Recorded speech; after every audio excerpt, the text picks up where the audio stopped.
1679, take one. This cold front pushing in from Canada is going to bring cool air finally in July to Chicago. And the barometer 30.15 and on the rise. Around the metro area, 30 degrees, still at Channel 12, 29 at Whitefish Bay. Looks like this for tomorrow. Temperatures will start out in the 70s lakeside, but drop into the 60s. And right south of Milwaukee, this is where the heaviest snow bands are. From the northwest and very light snow bands across southeastern Wisconsin. Cold front is through also, you notice that. Over my career, the things that I'll remember are people who help you out. You know, I love live shots. I brought a whole bunch of people in from outside. When people help you in this industry, what a blessing that is.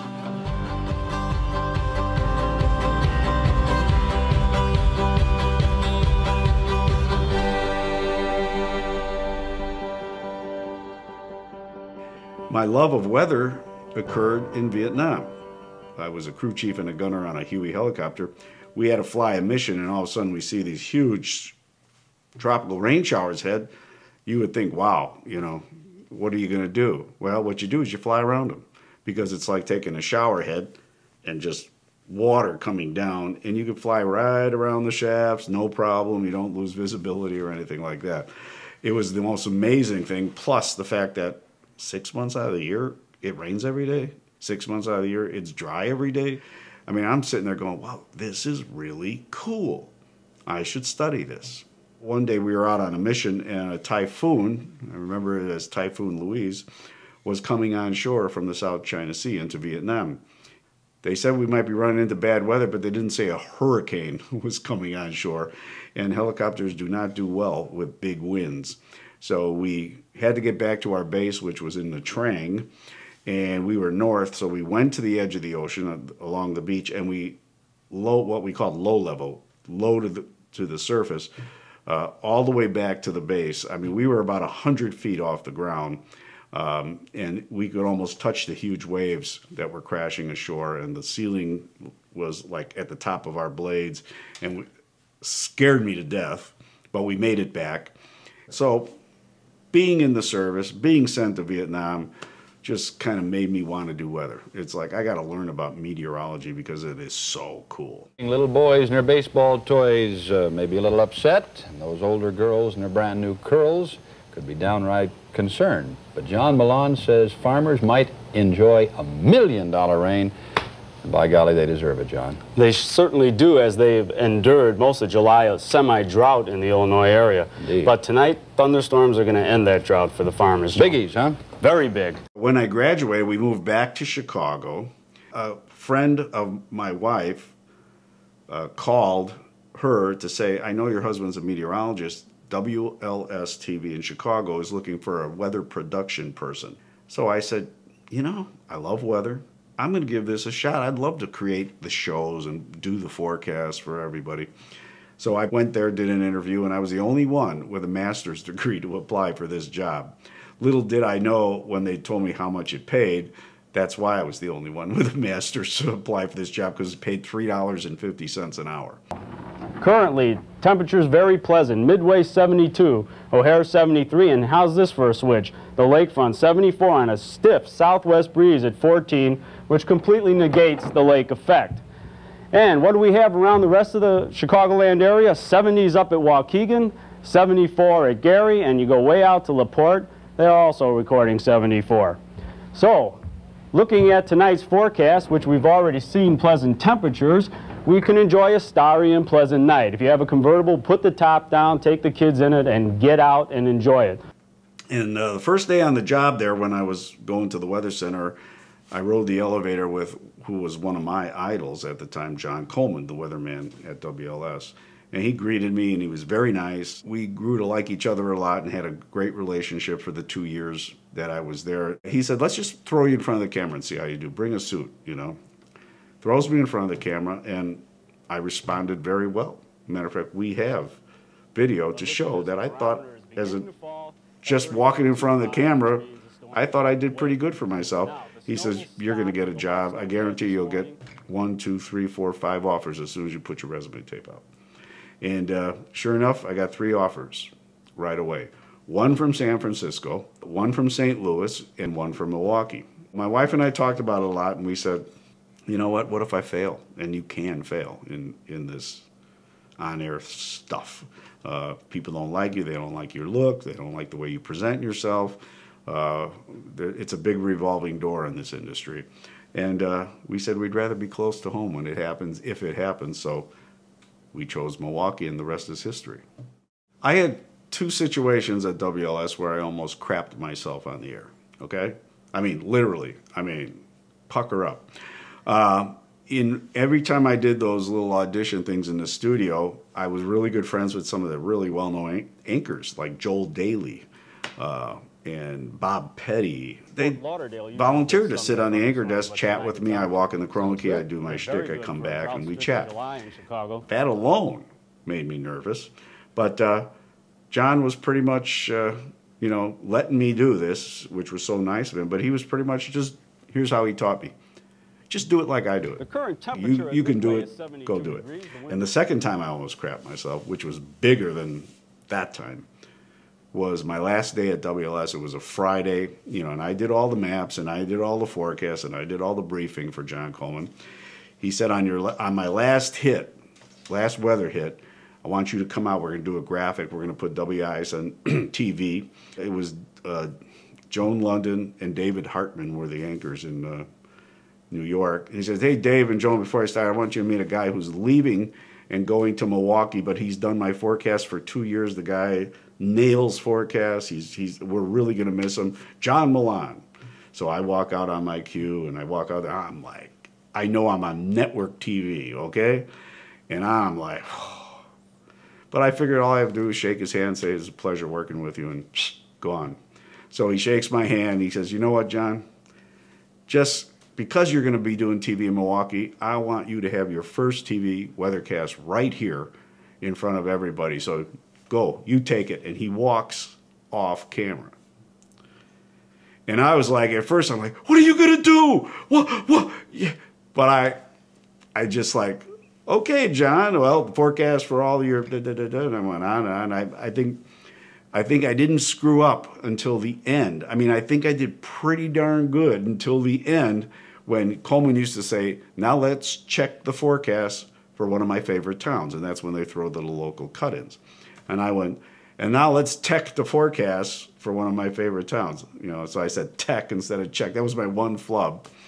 And then they would go to that, and then I ran off the set and ran right to the bathroom. Coleman comes back on to finish it, and David Hartman goes, where is that guy? He's good.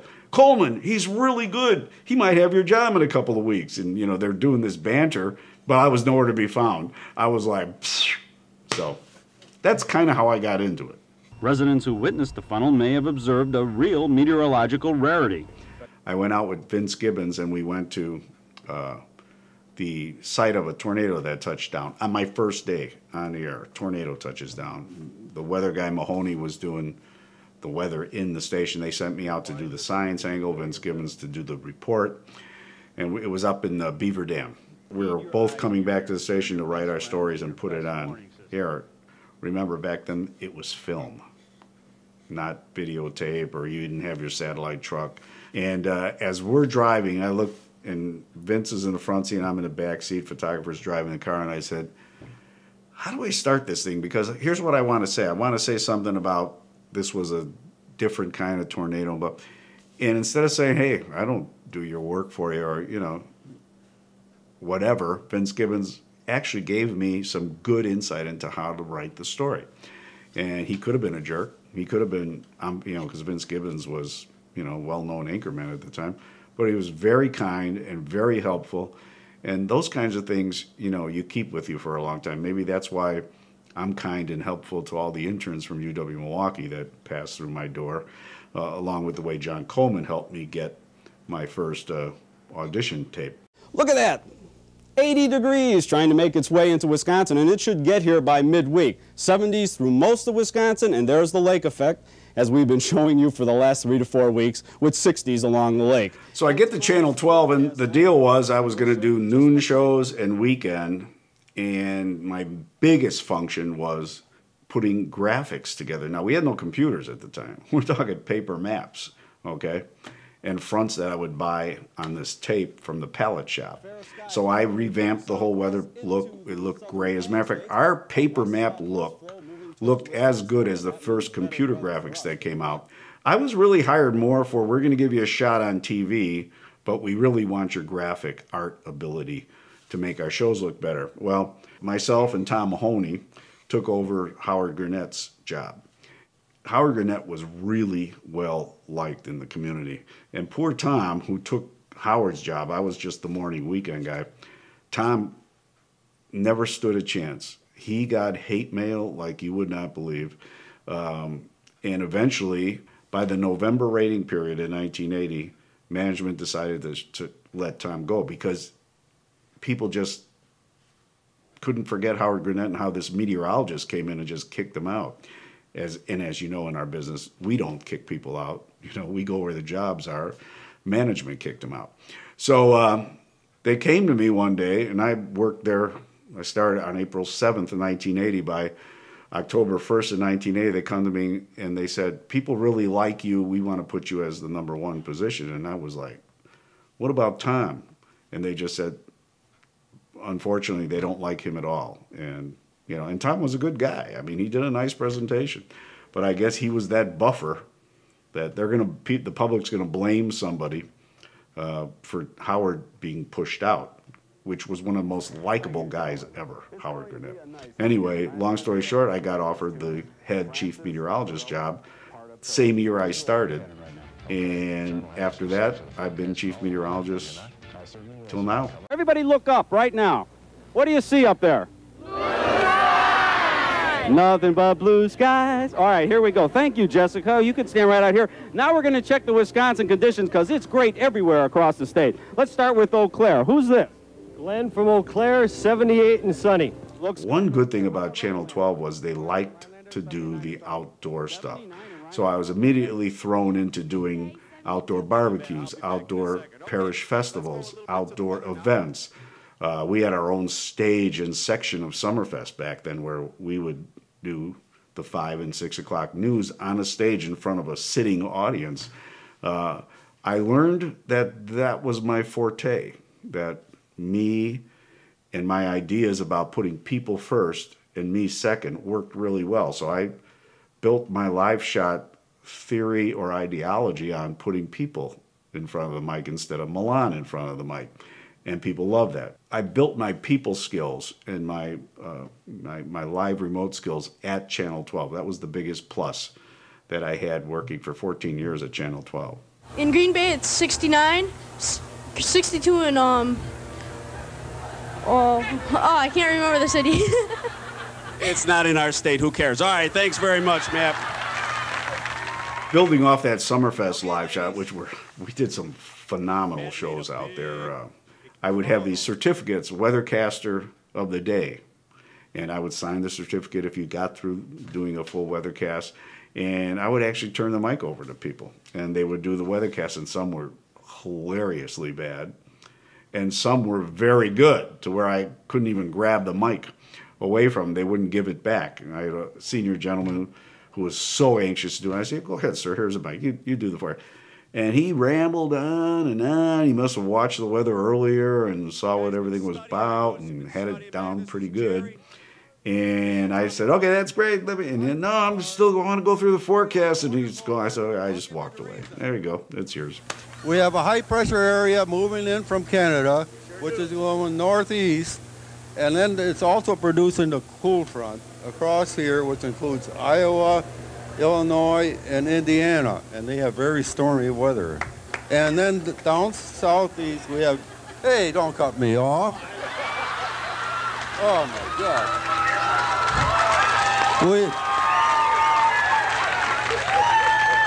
We have beautiful weather down southeast. Next week I get his job. It was fun. We had a lot of fun out at Summerfest. Typical January weekend day with temperatures in the 20s. Okay, John's forecast. Oh, thank you. Now, that was good, and that wasn't even planned by me. Anyway, yes, thank you all very, very much. It's been a pleasure to be here for many, many, many years. 14, to be exact, and I thank Channel 12 for letting me do that, be here every day with all of you folks out there, and thank you for watching me. Now, here's the 5-day planner. Channel 4 always spent the money on equipment. So they got the first Doppler radar. We didn't have anything even close to a Doppler radar at Channel 12. Channel 12 at the time was more fluff. And I worked perfectly with that because I was out there doing a lot of fluff weather along with the serious weather. I mean, I was working hard. I spent a lot of hours, away from my family and stuff. And when I went in for a renegotiation of a contract, there was no reward there monetarily. It was like, well, we can't pay this because, we're run by the Hearst Corporation out of New York City. And it was like overworked and underpaid. Channel 4 contacted me right away when they heard it through the grapevine, so to speak. And they said, would you entertain coming here? And I said, yes, I would. I would certainly, entertain coming here.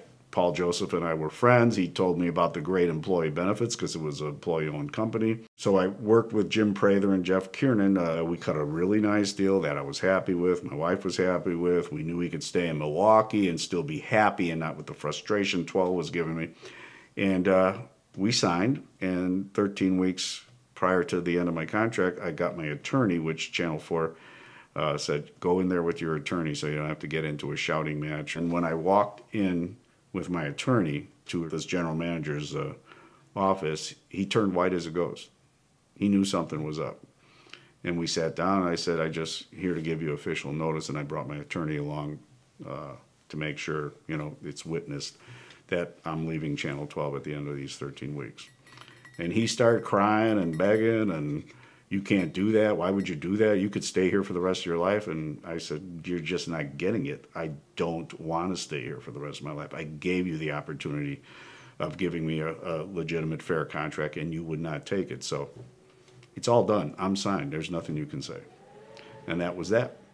I'm very happy that I made that decision. Channel 12 was like, do everything, and we're not going to pay you much more. Channel 4 was, do what you need to do to be happy and to be sane, and we're still going to pay you better. So they worked so well with me, and we always had a great understanding, and I'm so happy I made that decision to move over from 12. My mom dresses me funny because of John Malan. My mom dresses me funny because of John Malan. My mom dresses me funny because of John Malan. Very cold polar air now pushing through Wisconsin. Very cold for this time of the year. Mom, time to bundle up those kids and dress them warm for school. John Malan and Weather Service 12, making winter just a little warmer on Action News at 6 o'clock and 10. My mom dresses me funny because of John Malan.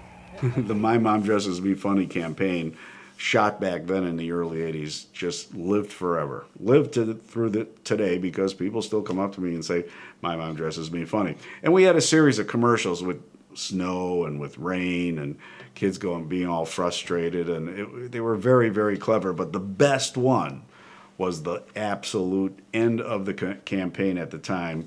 And there was a very special young lady sitting on my lap. Take a look.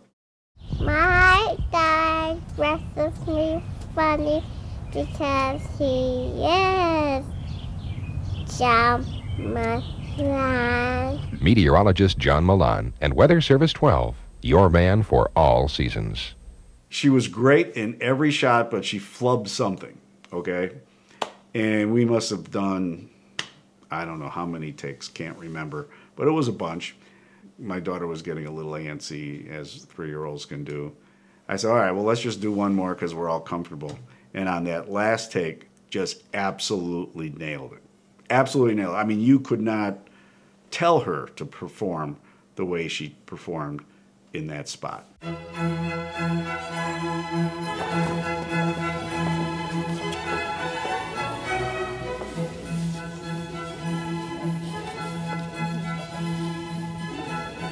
You've seen new fashion headwear over the past year in Milwaukee, but now that's all going to change.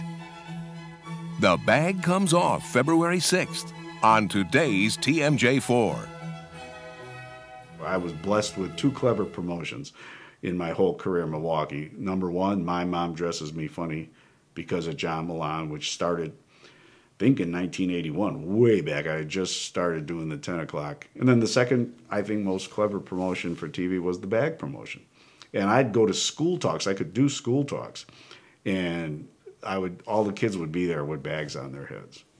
So that commercial, that promotion also really took off. Across the street about 150 yards is where the tornado first touched down. And you can see the darker blue on the regional radar. This is where the heavier snowfall amounts are, 5 to 7 inches of rain falling between Pleasant Prairie and up in the Racine area. I was blessed to work in a market, a television market that has the craziest weather, I think, on earth. I mean, with Lake Michigan next door, we are just in a crazy, wait 5 minutes, it'll change kind of climate. And I was blessed, actually, to do all my weather here, because I always had something to talk about. And I will miss that. I will miss that forecast every day. The second thing I'll miss is going out and doing live shots. Hey, Jake? Yeah? Guess what the name of this horse is, and I'm not making this up. Do I want to know? Its name is Jake. I live to put people on the air and let them get their shot at fame. But there's a lot of work that goes into it. You got to come up with a theme. You got to come up with a reason that these people are talking to everybody at home. My last live shot at Brookville Elementary School, we had the storm chaser out there and all these kids, and I said, well, how can I work in my last live shot before retirement, plus a live shot, plus the storm chaser, plus you see where I'm going with it. Chaser, what do you think of it? It's awesome! It is, isn't it? Yeah. What do you think of the storm chaser? Are you really retiring? I'm going to miss you. Oh, well, thank you so much. Storm chaser's cool too, right? Mm-hmm. All right, well, what do you think of the storm chaser? Have you chased any tornadoes in it yet? We have chased a few big thunderstorms, but fortunately there have been no tornadoes, and that's a good thing. But if there were, we would have been right on top of it. How's that? Good. Good. Okay, what about you? What do you think of storm chaser? Okay, you settle down over here. What do you think of storm chaser? I'm with her. Oh, I have some fans out here. How about you, young man? Storm chasers are the best! They are, aren't they? It's an awesome vehicle. It is an awesome vehicle. What else it could do is if we're chasing storms, let me No, I preset what they were going to say, okay? No one's lucky enough to get them to say what you think you want them to say, all right, by happenstance. So it was a great last live shot. I had a lot of fun with it. 522. You're going to get very strong winds first, and then the possibility of tornadoes after. That is our job, to provide weather safety information in a timely manner that people can use it and actually save themselves. So it's not only what we're contracted to do, it's not only what we're hired to do, it's what we want to do. You know, we want to get that information to the folks and make sure that they have a chance to save their lives. We're not going to save your home. If your home gets hit by a tornado, it's going to go. But we don't want you to go with it. So it's what we are hired to do and what we want to do when it comes to severe weather coverage. The winds are right off Lake Michigan, and it is only in about the low to mid-60s here, so it is definitely near the lake. I thank my family for allowing me to have the career that I have. Number two, I would thank the people who watch me, because you're only as good as your last forecast, and you're only as good as the last thing you do. So without their support, I wouldn't have lasted close to 37 years in this market. So secondly, I'd have to thank you, the public, because without you, I'm gone. And third, I would like to thank a lot of the people that helped me enjoy my career. I've ran into some great people along the way. I'm gonna miss the puzzle every day, going into work and actually trying to figure out the puzzle, which is the weather forecast. The length of winter here, I won't miss that. I want to use my golf clubs just a tad longer. Happy Father's Day, everybody. I'm having a real good time. I figure as soon as I say something, the other half of me is going to say something to you. All right? Yes, I have a real good feeling about this year's telethon. It's going to be a good one, and we're going to have a lot of fun with it. John? Just over there is right over your shoulder, actually. Yeah, but actually, right back there. actually, through the magic of television, I'm a little bit down the hall from you. We'll talk about another step towards a merrier Christmas for children in need. We're here at Celebrate Wisconsin, a store unlike any other. If you're going to Walt Disney World, you know what you need. Oh, let me see. Well, maybe I'll take off right now. Okay, have fun.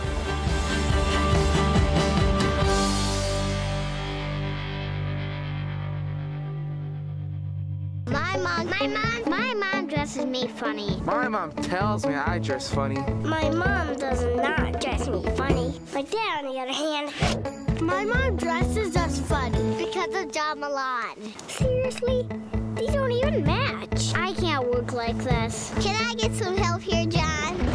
Thunderstorms, floods, hail, sunny days, rain, snow, flooding. You helped us do it all, John. After 37 years in Milwaukee. That's a long time. That's a lot of snow days. I love snow days. You've kept us informed. You've kept us safe. You've been part of our community. You've been part of our home. You've been part of our family. Thanks, John. Thanks, John. Thanks, John. Happy retirement. We'll miss you. Thanks, John. Thank you. Hey, got any more of those snow days? Well, I'll work on that one for you. And last but not least, of course, I want to thank all my friends. A lot of you are here right now. Of course, some couldn't make it, but those of you who are here, you know what I'm talking about. Great friends support all of the years we've been here, especially here in Brookfield. We met some absolutely spectacular friends. You supported us and celebrated with us, whether it was holidays, kids' functions, or even some of the crazy stuff I did on TV. So again, for all my friends here, thank you so much. I know Marion feels the same.